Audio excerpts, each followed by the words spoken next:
Hello, hello, hello. Happy Saturday, folks.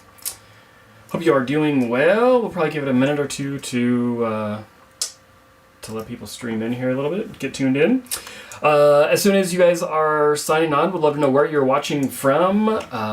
This is going to be a fun little experiment. I haven't done a live in a long time, like probably a year and a half maybe. So as you can see, we've got new digs at the home office that I've been working on for quite some time. So hopefully the internet will work with us. It's actually kind of garbage in our neighborhood, so we shall see how it goes. New equipment, new technologies, bad internet. What could go wrong, possibly? So let me know if you're watching, where you're watching from in the chat, if you would. That'd be really fun. A quiet stream is a boring stream, so let me know if you have any questions, comments, concerns, what you got going on your mind. This is a really more open format. I got a bunch of stuff that we'll go over, but to be honest, it's more just to hang out with you guys and give some love back to the YouTube community that has been so fun. So I'll try and keep an eye on the chat, and we're going to just go from there, all right? Let me pull up a couple of things, and hopefully my internet isn't garbage. You guys tell me if it is. If you can't hear me, see me, all the good things, then we will adjust as necessary. I better open a couple things. And speaking of internet being garbage, I was dealing with some technical issues right before we began, so isn't that the way it goes on the first old live stream? But I think we got all the things going on. Looks like you got a couple people that are streaming in with us already, and so we're gonna get rolling. First thing first, let's see if the technology's gonna work for us. Oop, nope, this one. Oh, almost. There we go, a little bit. We got a little Jackie boy painting his bedroom, so a little update on the Carmex. If you don't follow us on social, you can go find me on social media. I'm not very good about posting things, but thought it'd be fun to share a little update since we've last streamed. So the boys all got Grandma Carmack, my mom, gave all the boys paint for Christmas. So this is little Jackie Jack painting his room Grinchy green because he is absolutely obsessed with the Grinch. And then Tristan's here. He did like a bright blue color. Landon's is almost that color, which I didn't do a picture of that one. But so all the boys got to paint their rooms. They were very excited about that. So we've had tons of home projects going on. I worked for a general contractor, if you didn't know, before this, so we're always up to something and flipping houses and all the good stuff. So then the wife, of course, she's been baking, had the Super Bowl party at our house. Not too big, but she had to make her some Usher cookies. So that was very fun. We're just going through some updates on the Carmack Live, so let me know where you're watching from in the chat, and if you have any questions, and then we're going to get into the good stuff here shortly. But this you can kind of see behind me is, here, let me make it big for you, but this is the home office that we've been building out for way too long. It's been almost a year since we bought this house, and it was the hot tub room, which you just saw, but you can kind of see behind me. Did some built-ins and kind of a library thing, and it was pretty cool. So as you can see, used to have this giant hot tub. We've been building that thing out. If you want to see more before and after, you got to go to the Facebook page where I posted that. Got a basketball hoop in the backyard. That was pretty big news. And then the Minnesota United. Oh, is it not going to play my video? We'll see. We just had the home opener Minnesota United game, so that was big news in the Carmack household. There's a game going on right now. I've kind of got the game up. Well, it looks like we're up 2-1 against Orlando, so take that, Kim Bozick. We're beating ya. But that was some very good times. So lots of good things going on in the Carmack world. What's going on with you guys? Hope you're doing good. YouTube has been a really fun journey the last 2 years. If you've been following the channel, I appreciate you so much. And I want you to let me know where you're watching from in the chat, because we've had people within the last couple of years that have reached out from China, Bolivia, Poland, Ireland, the Philippines, Switzerland, a bunch of states, Washington. What have we had? Washington, Texas, Nashville, some from Georgia, Ohio, Illinois, Denver, lots of Californians. Can't forget my favorite Californians, Texas. Lots of Texas, so it's kind of funny. Lots of people are just nomading around the country, and it's pretty cool to get calls from all you guys. So I'm curious who's going to be on today. Oh, UK. I was talking to a guy from the UK selling his house in Woodbury. So just people from all over the place. My home state, Colorado. It's been very, very fun. So love to see people are signing on. Let me know where you're watching from in the chat, and we're going to get rocking and rolling. So I think we're going to just get into it. Let's see if the internets want to work for me here. Just a second. Oh yeah, before we do that, I forgot to... Here, let me give you my screen again. Oops. Do you like my graphics? If I would quit screwing them up the buttons, then it would be way more fun. But a couple of fun houses that we've been selling. This is the year of new construction. If you haven't seen, I put a video on the channel all about new construction. So if you're thinking about building, it feels like everybody is. So I sold this house here over in Lino Lakes. It was a cool new construction home there. This one, not new, but this was a listing in Blaine that we sold. And then whole bunches of houses. This one was super cool over in Ham Lake. Shout out to Tom and Jenny. Bought this gorgeous thing. And then in just a sec, you're going to see the backyard. It's just a sweet, wetland area behind the house that was gorgeous. So that one's up in Ham Lake. And then also a couple clients looking over in like Hollydale neighborhood in Plymouth. So that's been very fun. And number 3 in October, number 1 for December, and Platinum Circle last year. So anyways, that has been what's been going on in the Carmack house. Let's get into the good stuff. Here's what I want to start you off with. Let me get the interwebs working for us here. So first thing we're going to start off with, I thought, so on this channel we're going to talk kind of news, what's going on around the Twin Cities, what's going on in business or in recreation, things to do, local stuff going on. So being that this is the first one of the year, I thought we should start with some what's made the headlines for last year. And I found this article, which was that was pretty funny. We'll go through this kind of briefly, but this is Minnesota's most read news stories of 2023. So my local people will probably be surprised to hear some of these. I actually hadn't heard several of these, most of these stories. So here's just a quick snip of what's going around the Twin Cities. Last year, marijuana became legal here as well. I haven't seen or heard of a lot of like dispensaries open up. Maybe it's, I don't know, not my corner of the world or something, but there is that. And then I think on a different article, you'll see here, up like on some of the, tribal lands, so whatever, they're building those types of facilities up there. So big one of those going in up north. This guy hunted down, look at this thing. It's a, can I zoom in maybe? Oh, maybe.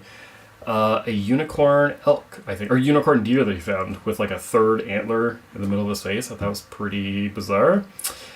Let me see. Oh, information on what you need to make middle class. This was pretty interesting as well. So, I don't know why they do this. You need to make from 47 to 138.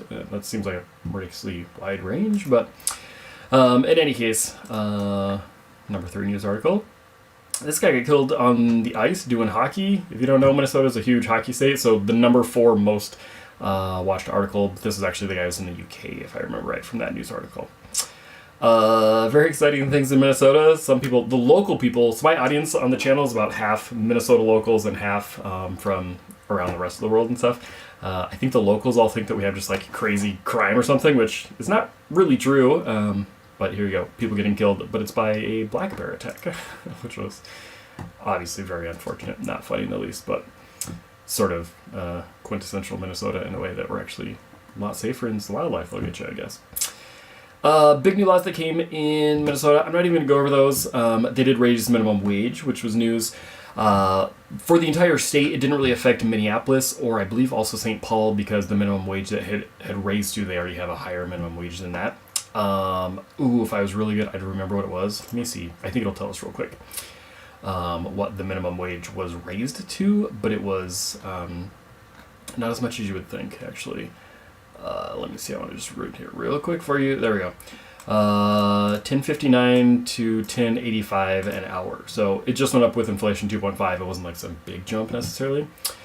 But overall, there you go. And then, here's why it didn't affect Minneapolis or St. Paul, because they've got a higher minimum wage, and it's different for big and small businesses. So I thought that was interesting.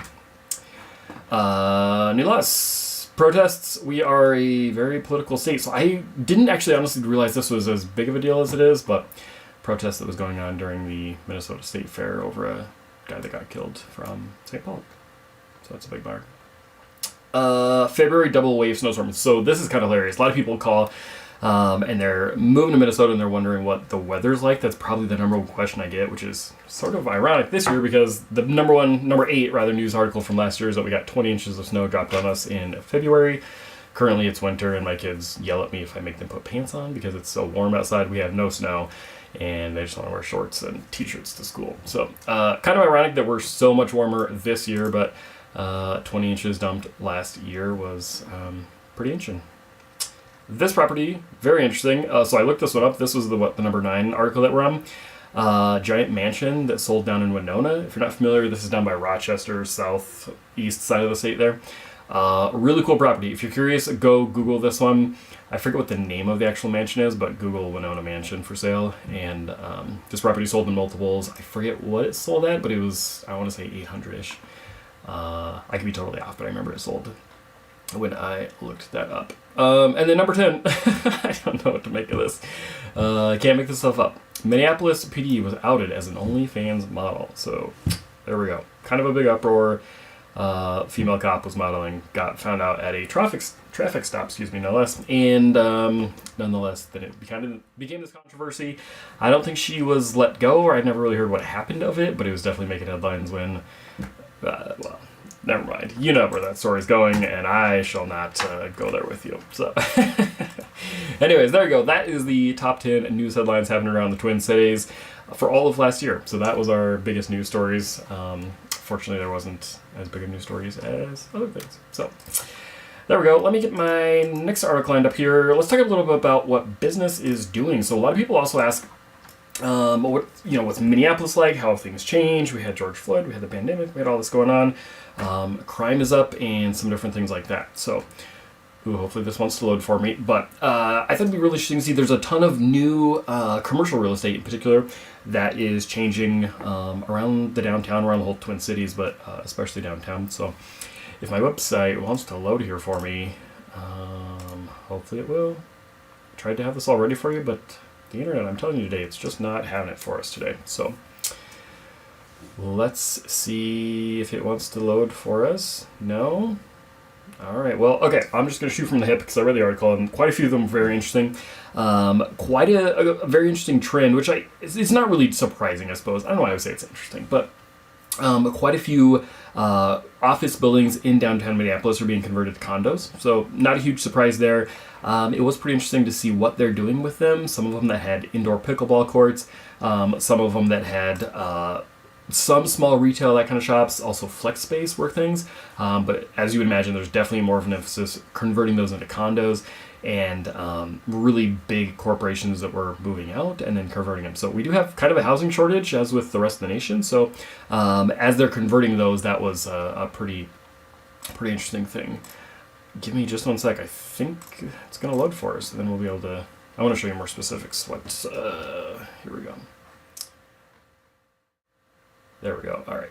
I think the interwebs might work for us. So this is a Minneapolis-St. Paul Business Journal, which I subscribe to. I don't know if you'll be able to find the link to this one. Oh, is it not going to work for us? Hold on. We got to get signed in. I just told you.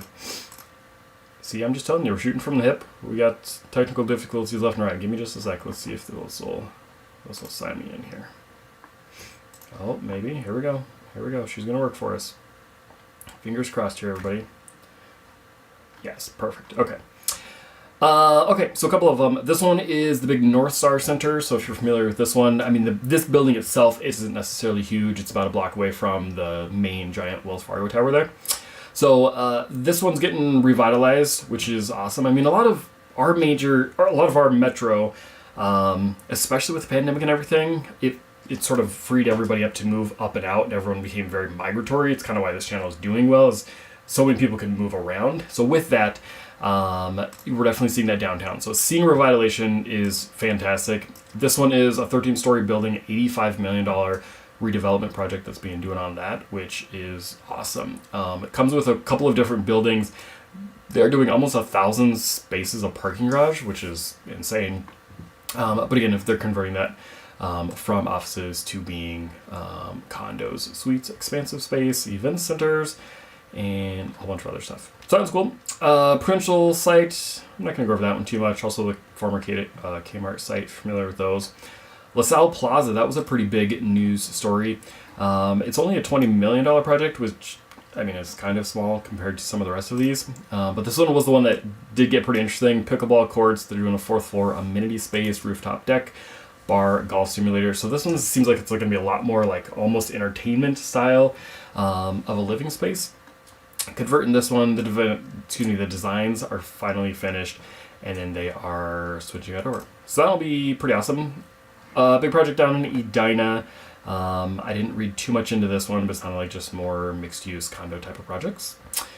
Wells Fargo, so any of the locals you'll see, they moved out of this Wells Fargo building, which you'll recognize as you're going south out of downtown Minneapolis, down 35. So Wells Fargo is no longer in that space. They're on the way moving out, and they are moving to a couple different facilities. I know my buddy, shout out to Jake, got moved to different part of town, Shoreview, I think, Arden Hills area.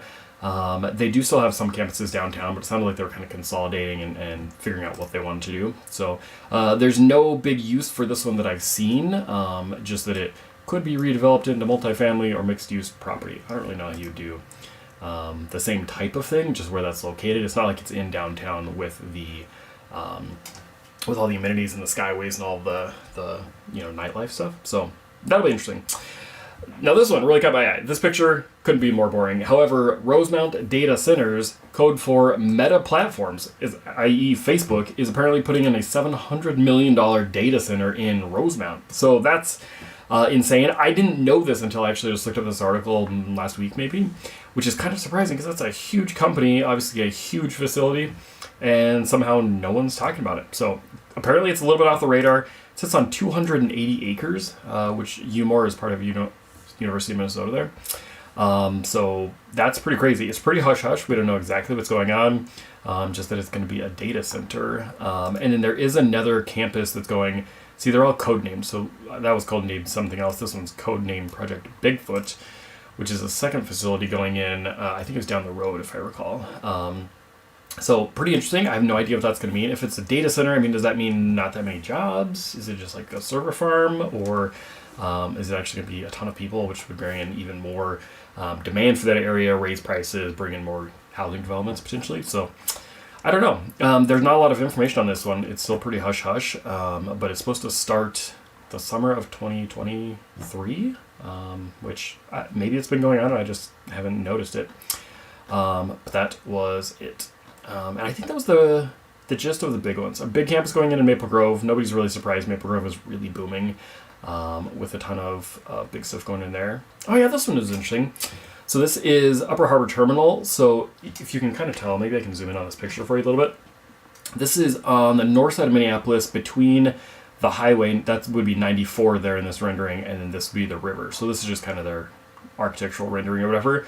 But it's a huge outdoor amphitheater kind of thing. I think there's some retail. There's some like several different mixed uses in this spot. But that could be pretty interesting. This is by the owners of First Ave, which is our sort of indie music scene big place in Minneapolis. It's obviously not like the Excel Center or the Target Center, like the huge ones. But as far as the smaller venues, it's the most popular. So First Ave is the company that has that, and they're also building out this as part of a Minneapolis Parks rehab thing. So that could be pretty cool. I don't think, I can't really think of any other outdoor music things that we have. I mean, it's Minnesota, so we don't really do a lot of things outside. But it could be pretty interesting. That area could definitely use some revitalization. It's on the not residential side, so it'll be, hopefully not like disturbing a bunch of houses and stuff around it. It's right tucked between the river and the highway, so I think that could be pretty interesting. That's also really close to my house. So that was it. So I think that is it for the big real estate commercial happenings around the Twin Cities. So lots of interesting things. I mean, there's lots of big stuff booming and all kinds of stuff going on. So there you go. That's the gist of what I had for what I really wanted to talk to you about. Now, I want to know what questions you have. We've got a handful of people that are on watching now. We're not live streaming on Facebook this time, so hopefully some people will tune in, will chime in. So if you have any questions about what's going on, Twin Cities real estate, we're going to talk next. We're going to talk about kind of a macro level, like national level. Of course, you can go to the channel. You can get my monthly market updates where I'll dive into kind of the nitty gritty of exactly what's going on in the Twin Cities. And in those, I don't really bring up too much about the national level because in a way, like that's not necessarily relevant for a person that's buying or selling a home right now in the Twin Cities. But it's definitely a conversation worth having. So let me get this switched up here for you. And if you're just tuning in, let me know. I want to see D, that amphitheater reminds me of Red Rocks. Yes, that's 100% what I thought. I mean, obviously we're not as cool as Red Rocks with all of that. But I think you're totally right. I think it could be a really cool kind of outdoor vibe for that whole scene. So yeah, totally love it, D. Where are you watching from, D? I'd be curious to know if you're a Colorado native like myself, or are you in the Twin Cities? Let me know. Oh, here, let me switch my screen here for you. Thanks for chatting in. I mean, it's kind of boring to talk to myself the whole time, to be honest with you. So, okay, let's switch gears a little bit and let's talk about what's going on in the on the national level for, this is not necessarily just the market too, but this is like the whole greater economy. And this is there's like 85 slides in the slide deck of the conference that I just came back from in Vegas, where Keller Williams, biggest real estate company in the world, puts on, and they have these huge, just big brain people. Dee's watching from Zimmerman. Sweet, I love it. Just these big brains that are absurdly smarter than I am, and they put together this. So I boiled it down to, I think there was only like maybe 10 slides, 5-10 slides that we're gonna go through. So I'm gonna go through really quickly.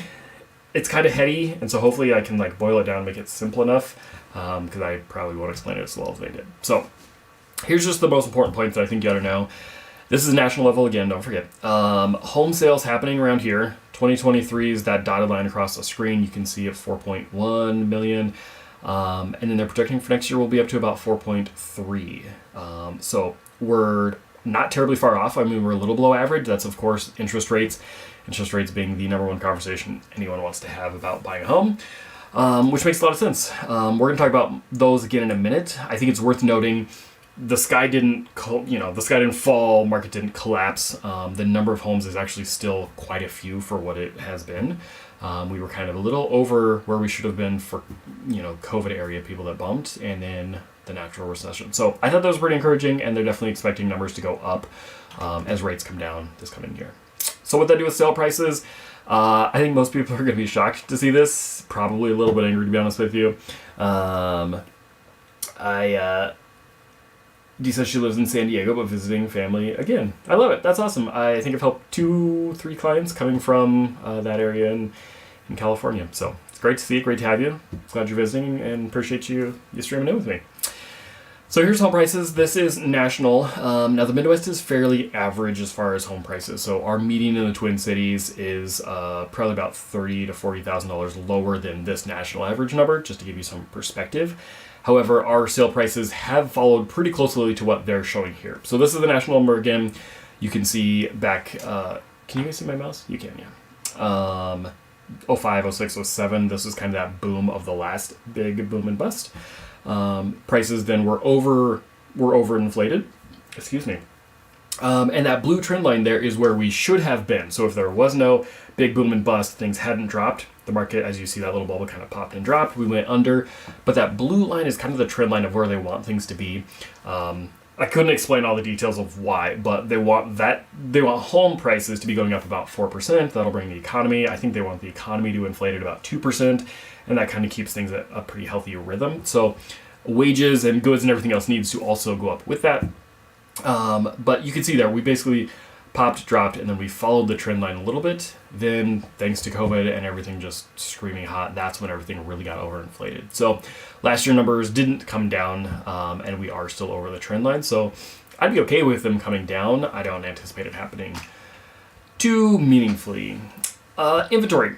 Basically what this means is the lower it is, the more competitive it is for buyers. The higher it is, there would be too many homes on the market relative to the number of buyers that are buying. Okay, so lower just meaning more of seller's market. This perfectly tracks with what we're seeing around the Twin Cities, just that we had really bottomed out with those COVID 20, 21, 22, and we're seeing it start to swing up, but also the market isn't crashing. And so I never tell people to try and time the market and try and play it just perfectly for when it's going to be the most optimal, whatever, honestly, I say move when it makes sense for you.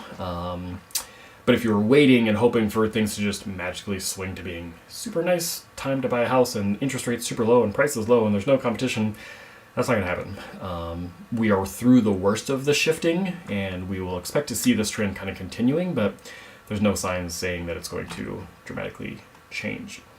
One of the main drivers for that too is unemployment. Now, this is kind of a tricky number. They want to see this number low, but not too low. And from what I understand, we were bordering on too low of an unemployment percentage. Excuse me. And I think the main driver is when unemployment levels are too low, it creates too competitive of an environment for the workplace. So then employers are having to compete too much for employees. And that will force wages to go up too fast. And so there's obviously this dynamic. Everybody wants to make more money, like more wages is great, but then that also results in people having more money and spending more money. Then, when people are buying more, then that brings the cost of goods up too with it. So again, this is way over my pay grade as far as exactly what or why, but unemployment is very low. It's pretty much in a sweet spot because they don't want it to go too much lower. And I had heard at certain points they were actually hoping they would come up to slow down inflation numbers. So very tricky catch-22. Now, this number is pretty interesting to me. You can see we jumped, I believe it was about 5% between 2022 and 23. So with affordability, it's what you're looking at, the yellow line there is your principal and interest payment as a percentage of your income. So a higher percentage means it's less affordable, right? So in theory, we would want this to be as low as we could get to make it more affordable.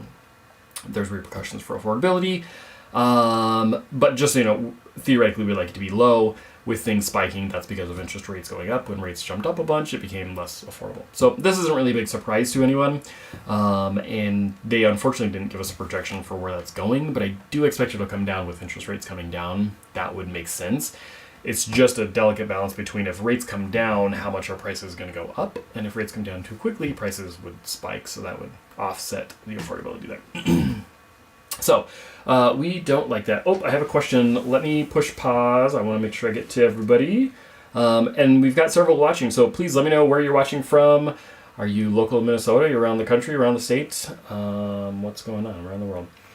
D says, do you work with a lot of clients who can use their VA loan to buy? My friend is considering looking at homes here too. Yes, that's a great question.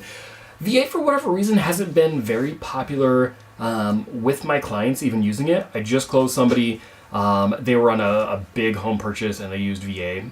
So I'm definitely seeing it. It's definitely not a hindrance that I'm seeing as far as the home sellers just not wanting to work with VA buyers. I've actually, maybe it's just coincidence, but a lot of the times with clients, I've actually seen it the opposite of they're not afraid of the underwriting standards for your appraisal. With VA, like they had been, much like FHA, they're actually pretty much the same standards, but I think the stigma might be lifted a little bit.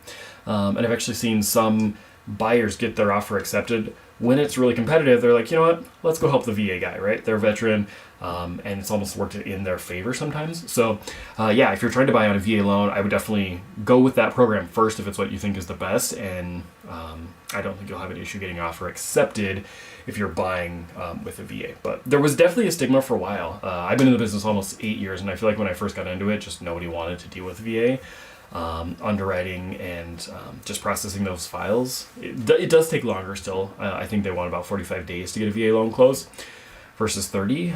But even still, a good lender can get you closed a little bit faster than that. So cool. I love it. Super good question. Thank you. Okay. Excuse me. I forgot my water. I really need to go grab myself some water. That's good. Let's keep going. Mortgage rates.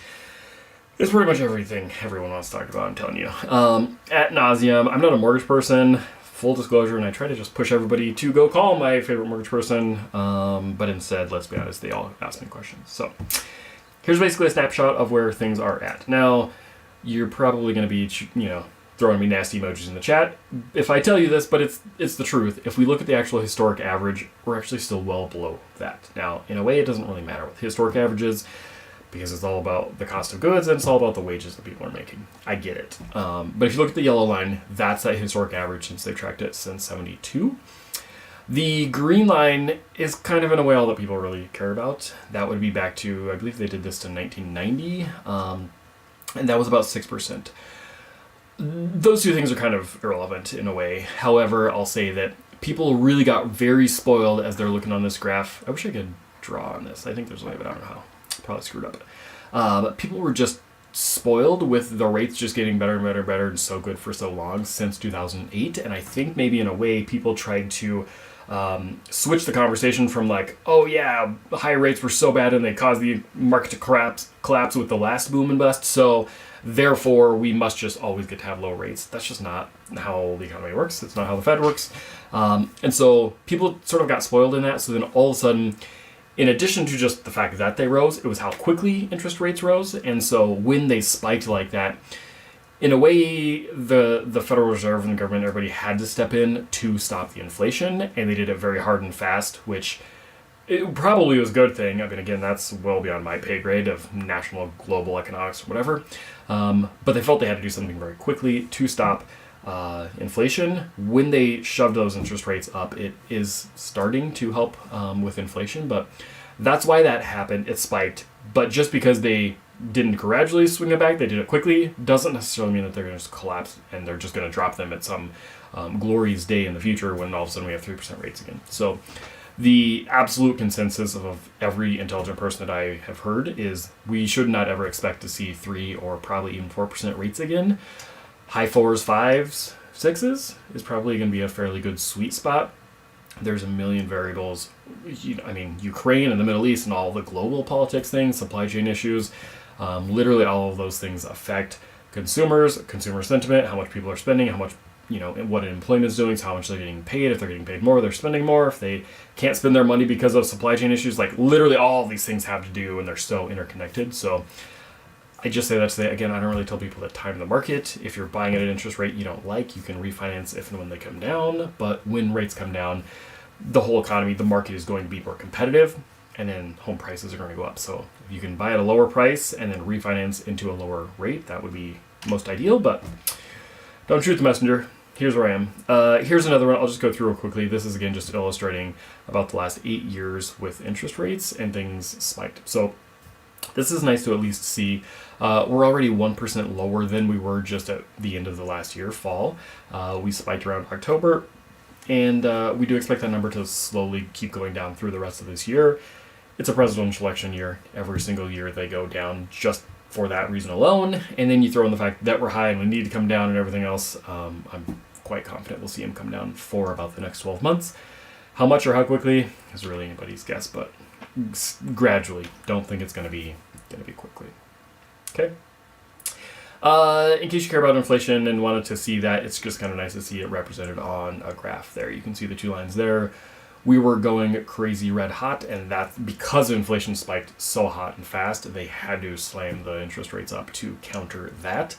I do not envy Jerome Powell and all the people that have to make these decisions, but it's what they did. That's what happened with interest rates. Since interest rates are coming down, that further supports the argument that mortgage rates should come down in lockstep with those. Now, this one was pretty fascinating to me, too. I don't know. Hopefully you guys can see this okay. I wonder if I can make it... oops. There we go. Hold on, let me see if I can make this bigger for you. Is this one bigger? Hold on. Oh, we did it. Okay, there we go. So with this one, basically what you're looking at is how much things went up or down in price since 2000. And I've never seen it presented like this, but this is pretty interesting that housing was not nearly the worst of these offenders. Hospital services, you can see over on the right, 238% up, tuition, 177%. All kinds of things. So it's not just housing, it's all the other things as well. And it's just not hilarious that TVs are down 97%. So I thought that was pretty cool. So, all right, that's what inflation is doing. I think I just have one or more or two for you. Consumer sentiment. Of course, this is sort of a culmination, the emotional accumulation of all the other things, and just how consumers are feeling about things. As sentiment goes up, spending slows down. As it comes back down, then we're expecting that number to come back down.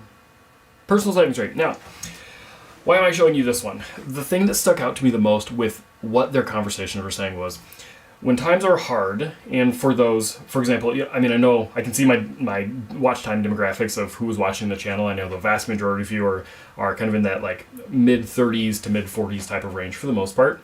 A lot of that demographic in particular is holding off buying a house, which I actually think is not a bad idea. I'm not going to push you to buy any sooner than you want to by any means. So a lot of them are staying, they're living at home, they're renting, they're living with friends, staying in an apartment, that type of thing, which is generally not a bad idea for certain people. However, the problem is in previous generations, there's sort of this cycle that we go through of like really good times to really hard times to really good times. And in that cycle, we are kind of in the harder times where things are more expensive and that. But with most all the previous cycles, the main buyer demographic, specifically first-time buyers, during that time frame, they saved like crazy. And so they had pulled this back. I'm pretty sure we had like a 100-year graph or whatever. But you could see on there, like, here's where the hard time was, here's how much people were saving, and then when things would ease up, that's when they would spend their money, right? And the absolute number one things they were just couldn't stress enough to us as agents to encourage you guys was that as we're going through the hard time, especially younger first-time buyer type of demographic needs to be really conscious of not just spending all their money on the experiences, going on that cool vacation, that trip to Europe, or just living it up and door dashing everything for your meals every night. This is the prime time that while you are constricting your spending, you need to be making sure you're putting that money into savings so that when the good times come again, you're then set up for it. And especially with interest rates high, like if you're sitting on the sidelines and you're just thinking, all right, I'm just going to hold off because I can't afford the payments right now. Great, you should hold off if you can't afford your payments. I don't want you to buy a house. but that means you have to put that money into a savings account so that it's actually productive now while you're holding off. If you are just wasting that money, then when the opportunity comes, you won't be ready for it, and then you're kind of going to shoot yourself in the foot. I mean, not twice, but effectively twice, because you didn't make the current moment productive, and you won't be able to capitalize on the future. So I can't stress this enough. This graph probably means nothing to you in a certain way, because it's hard to even tell what they're looking at right here. Just can't stress it enough. If you, for whatever reason, I don't care if you own a current house and you want to have a bigger house but you can't afford it, there's probably options, but regardless, if you're holding off, you just got to be saving that money. So there you go. That was the sort of high level look at what the greater economy is doing, what's going on around the US with prices. If you have any questions on that, I would love to talk the market. I mean, if you've followed the channel, you know I'm kind of nerdy on my graphs, and I love to go deep dive on those. We do it every single month anyways, so if you want to you can go catch the last one there. I'm about due, the 9th? I'm about due to put out another market update video for you for March. So we'll have the newest one coming too. And then you can also go to the channel if you want to look at one of the previous ones. It's not normally worth looking at the old ones because they're outdated after a month. But in January, I did post a 2023 recap where I dove really deep into exactly how things have changed around the Twin Cities over the last 12 months. And so that's a good one if you want to go catch that replay. And then just as you're planning future moves too, stick to that YouTube channel and subscribe, notify, and all the good things, because then you'll see what's going on with each of my market updates. So there we go. That is the gist of that. All right, let's get back to the chat. Let's see what's going on with you guys. I don't think I'm missing any comments, but I would love to know. I've got several new viewers, looks like, that have signed on. Let me know where you're watching from. Are you local to the Twin Cities? Are you from out of state, out of the country? It's been a fun, wild ride. I mean, I said this at the beginning, but if you're just tuning in, I've had people call from, let me see here, Bolivia, China, Poland, Philippines, the UK, what was the other one? Oh, Poland. Did I say Poland?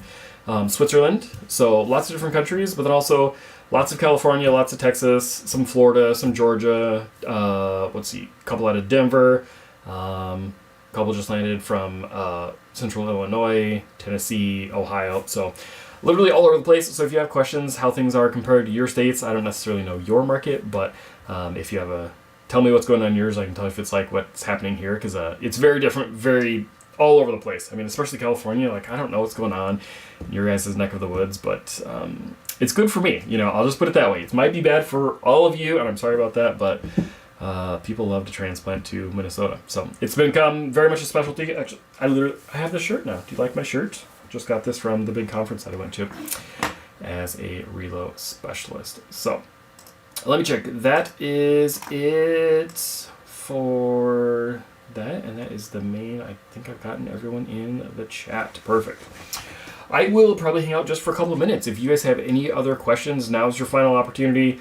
Throw them in the chat. Of course, you can always shoot me an email. My contact info is over on the channel. I don't think I put it in the description yet on here, but it's just jcarmack@KW, and I'm happy to answer those questions. We can set you up for a buyer consult or a seller consult or whatever you got. You just need a quick call. You feel free to reach out. One of the questions I did want to answer that I've gotten quite a bit lately was for people that want to move but they can't afford it, which is a really interesting predicament that a lot of people have themselves in, whether they're local or they're trying to relocate from around the country. Number one thing I'm going to stress completely intentionally to my previous conversation was save, because the more cash you have in the bank, then the more options I'm going to have to go find you more options, better properties to negotiate better deals. So that's the number one thing that we're doing. A second thing that's been really, really effective is because the market has cooled off a little bit, one opportunity to look out for is when there's been a property that's been on the market for 30, 60 days or so, especially where we're at in the market, if they had listed, especially before the holidays, then the sellers, if they're motivated at all, even if it's only been on the market 2 or 3 weeks, if they're going to be interested in giving you a seller contribution towards your buyer closing costs, basically the seller pitching in money at closing for the buyer to use, we do have the ability to use that for a 2-1 buy down. Now, you can go Google that more specifically. I can get you in touch with my lender because I'm not a lender and I can't tell you all the nuts and bolts. But I'll give you a perfect example with this. I just had a client that we closed yesterday with, a lady, senior buying a 1-level townhome. just the sweetest human being, and she needed to get her payments down, right? And so she only had so much cash, and buying shoes had to step up into a one level. They're much more expensive than what she was in, and so for her, we were able to basically it was going to be a competitive property. Like, we had to move on it. We couldn't just try and get a deal for her, but instead we asked, I believe, for about $15,000 from the sellers to go towards the buyer's closing costs, and then we raised her sale price. I think we raised it by $10,000, if I recall. And so effectively the buyer did have to pay for it, but with a 2-1 buy down, it has to be paid for by the sellers, and so she couldn't just pay for it on her own, right? So instead, we raised the mortgage amount, and then we asked the sellers to contribute, so that the sellers walked away with almost the same amount of money. But when we used that, the way a 2-1 buy down works basically is, with that money, we were able to get the first 12 months worth of payments down by 2% on her interest rate, which I believe saved her, I believe it's about $200 a month that she saved on her payments for the first 12 months. And so it was down 2% for the first 12 months, then it was down 1% for the following 12 months, and then it went back to the full normal amount, right? So effectively, it's like the same as essentially the exact same as a 30-year mortgage, but the first and second years are a much, much lower payment. So it was like the first year was $200 lower, the second year was $100 lower, and then it went to the normal amount. And so that's just a super nice way to get that payment down for her. And then, of course, you've still got to be comfortable with that payment at the following 28 years worth, right? I don't want you to bank on guaranteeing I have to be able to refinance into a lower interest rate. But again, there's a very, very good chance that over the next 24 months that interest rates are going to come down. And so then at some point in that timeline, say between, 18 to 24 months from now, then we're going to look at refinancing. We'll see where our interest rates are. And then she can refinance into something that has a permanently lower rate. So it's just a nice little limited window of opportunity right now where rates are high but are very expected to go down. So that's a really good option. Just keep in mind the buyer can't just pay for that out of pocket. We did have to negotiate it into the deal with the sellers. But she's incredibly happy. She can actually afford her payments very comfortably. It's not an adjustable rate thing, so it's not going to just all of a sudden raise on her like crazy.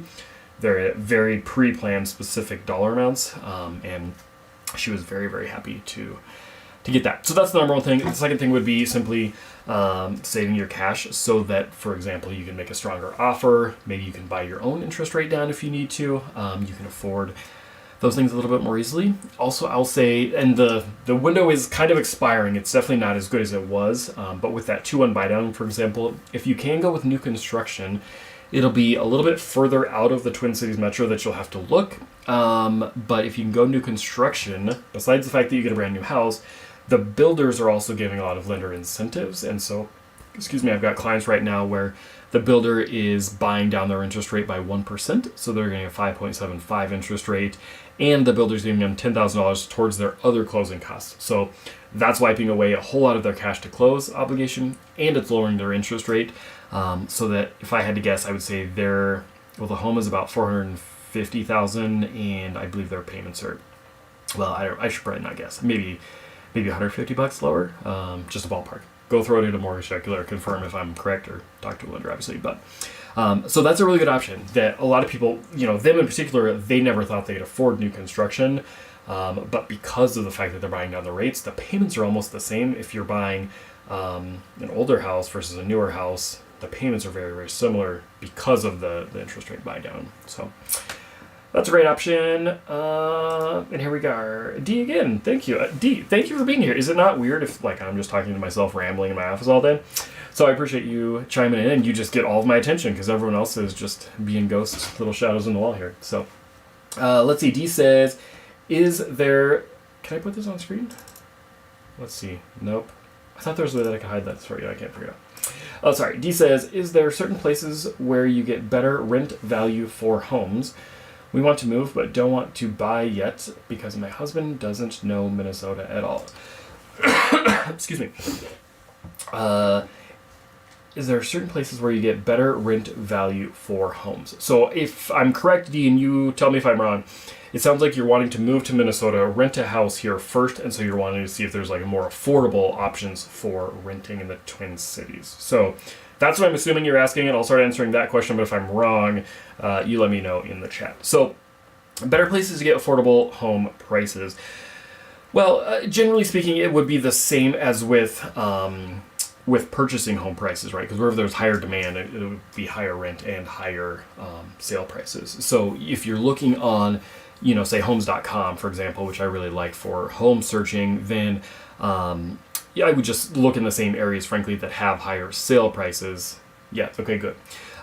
Looking where they have higher sale price, and that's going to be the exact same for rent prices. The second thing was, Dee, I don't know if you have kids or not, or where you feel regarding school districts, but I will say that school districts are the number one driver for real estate as far as prices go. So if you're looking in the tippy top highest school districts, highest rated school districts, they're going to be the highest sale prices and rent prices. And so, perhaps even just for the period of time while you're renting, if you're just hoping to save on that rent, then I would tell you to go, honestly, pull up the highest rated school districts and then don't go rent in those areas just simply because you're going to have that. Now, if you have kids and you want those districts, I mean, obviously you can do what you want to do.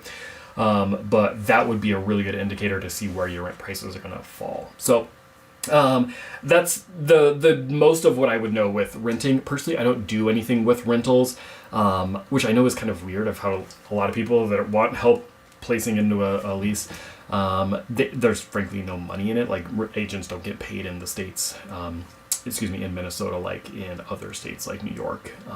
Clients reaching out from New York or wherever that want me to help them find an executive condo, and I know nothing about them because it's just not something we do. But I will say that said, I do have a management company that I've been sending people to, and they've been trying to help place them because they manage just properties and place tenants. And so if you email me, I can make that connection for you with Chad, I think is his name, if I remember. Perfect. Michael S. Hey, what's going on? Welcome to the chat. Thanks for being here. Mike says, what would the average time needed from start to finish to get into a house? Great question. Michael, can you tell me, are you local or would you be relocating? Because those are kind of a different time frame as far as how long that process takes. And I'm going to, do we think the internet's going to work for me? I'll try and pull up, let me just do this on the fly because I can give you a visualization of exactly what this looks like. It depends. I don't know. The internet feels like it's not going to work, so I'm not even going to risk it because I don't want to goof up things for you guys. Anyways, what I was going to pull up for you is there's kind of a continuum of from when you're starting your showings to when you are making offers and then to when you're closing. So when we're talking from the time you get your offer accepted to the time you actually close on the property, generally about 30 to 45 days is a pretty good time window. Relocating from out of Minnesota. Okay, perfect. Thank you.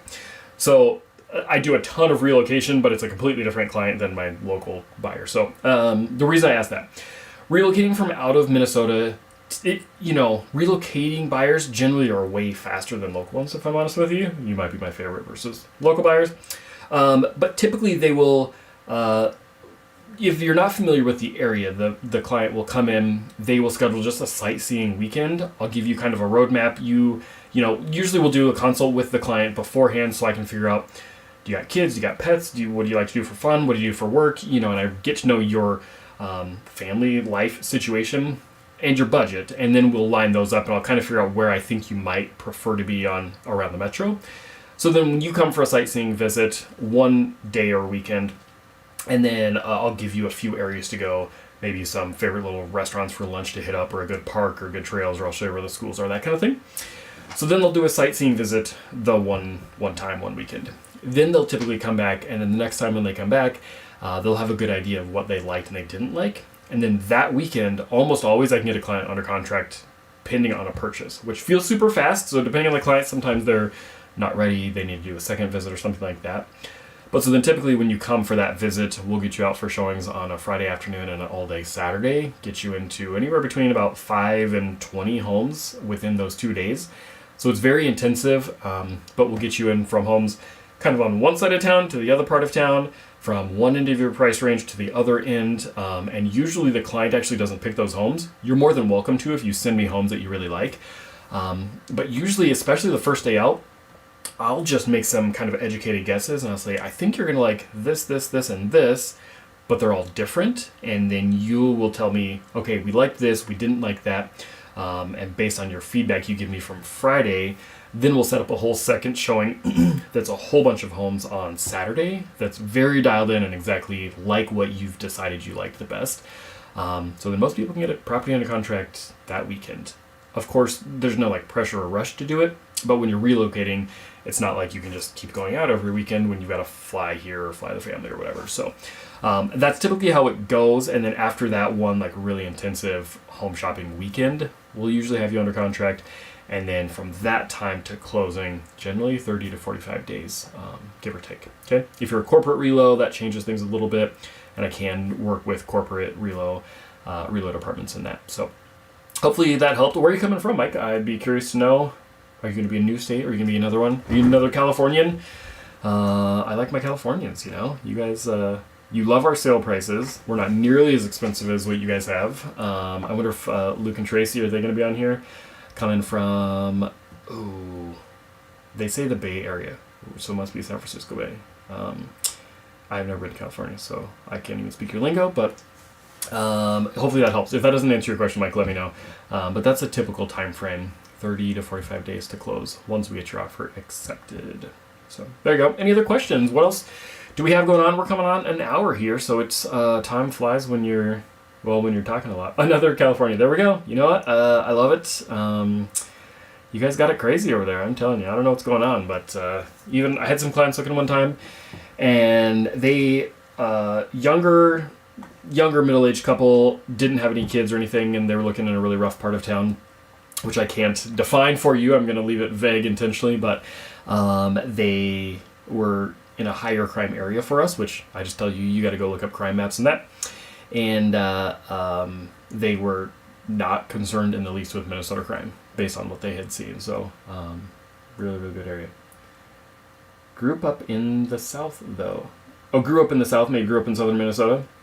Sweet, that's awesome. No one can afford to hear. Yes, D, I'm sure you're talking about California, and that's what everybody tells me. I've got clients that, yeah, they thought they were going to have to spend way more, and we just got into a brand new house, and they are pumped. So, plus no land in the cities. Yeah, there's not. That's what I hear from California too. So those same clients too. They were renting, and their landlord decided to build, I believe, 2 ADUs in the backyard, and also did, as soon as they stopped renting, they moved out. Then they were also doing an addition off the front of the house. And it was like this tiny little house that was like 1.8 million or some absurd number by the time it was done. So in my area, we would make fun of you for doing ADUs in the backyard because we don't do that. And it would not be 1.8, I can tell you that much. It would be worth less because we don't do ADUs in the Twin Cities. So I love it. I love it. Oh, look, my little robot thing worked. That's funny. I don't know how or why that worked, but there you go. If you want to follow me on the socials, you can hit us up there. I'm honestly terrible on social media, so I need to get better about it. I just like my YouTube, you know? You guys are fantastic, and so much easier to pump out. So, cool. All right, any more questions? This is the final call for live Q&A, or otherwise I'm going to sign off for you. We just got a couple more that logged in, so if you have any questions, I'm happy to stick around and happy to answer those for you. We can talk. I could talk Twin Cities real estate all night. I'm way too nerdy about this stuff. Sell a whole bunch of homes and seen all the things. It had been one heck of a week. I'm telling you what. Just the crazies and the weirdos coming out. I'm telling you, I'm just trying to wrangle the cats around here. But for some reason, I love it, and it's very fun. Took a client today and got him under contract on a purchase, and it's been a very fun season. So I appreciate all of you guys being here and hanging out with me on the old YouTube. Oh, there we go. I don't know why the chatbot is giving you the things now, but there you go. There's also a link if you want to download the free home buyer's guide. You can do that. And then if you go to the website too, I think you can download or you can schedule a consult there. Or there's links all over. Do I have a link to buyer consult? Probably do. I don't know. But there's all my socials, so feel free to connect. I love having you guys around and getting questions. I mean, I have people that reach out a year or two in advance before they're making the move, so I'm happy to take care of you guys.